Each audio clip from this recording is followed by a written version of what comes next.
තථාගත ලෞතුරා බුදුරජාණන් වහන්සේ ලෝක විවරණ මහා ප්‍රාතිහාර්ය දක්වන ලද සියලු බුදුවරයන් අත නොහරින අවිජහිත පුණ්‍ය භූමිය සංකස්සපුරයයි. වර්තමාන ඉන්දියාවේ උත්තර ප්‍රදේශයේ ෆාරුක්කාබාද් දිස්ත්‍රික්කයේ සංකස්සපුරය පිහිටා ඇත.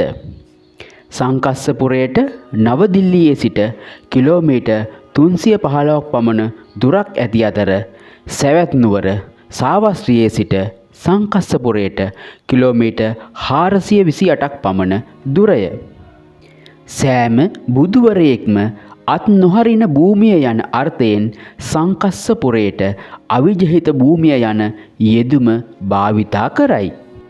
බුදුරජාණන් වහන්සේ සත්වන වස් කාලය තුසිත භවනේ වැඩ සිට මාතෘ දිව්‍ය රාජයාට අභිධර්මය දේශනා කර නැවත මනුස්ස ලෝකයට වැඩම කළේ සංකස්සපුරයෙනි. මෛත්‍රී බෝසතුන් පැවිදි වූ ස්ථානය සංකස්සපුරයයි. සැරියුත් මහරහතන් වහන්සේට ප්‍රඥාවන්තයින් අතර අගතනතුර ප්‍රදානය කළ ස්ථානයත් සංකස්සපුරයයි. විශාල පිරිසක් එකවර බුදුබව පැතූ ස්ථානය සංකස්සපුරයයි. පසු කලෙක ධර්මාශෝක මහරජතුමා ඇත් රූපයක් සහිත අශෝක ස්තම්භයක් සංකස්සපුරේ ඉදිකර ඇත.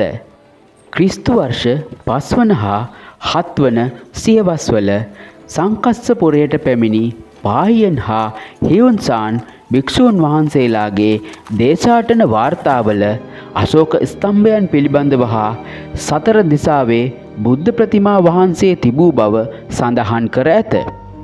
සංකස්සපුරයට වර්තමානයේ බෞද්ධ හා හින්දු දෙපාර්ශවයම අයිතිය කියාපෑම නිසා නිතර ගැටුම් ඇතිවේ. බිසාරි දේවි කෝවිල සංකස්සපුරයේ පිහිටා ඇති අතර දේවාරෝහණ උත්සව දිනයට හින්දු හා බෞද්ධයන් අතර උණුසුම් තත්ත්වයක් නිරන්තරයෙන්ම ඇතිවේ. සියලු බුදුවරයන් අත නොහරින අවිජහිත පුණ්‍ය භූමිය බුද්ධ භූමිය සංකස්සපුරය අපිත් සැදැහැ සිතින් වන්දනා කර ගනිමු.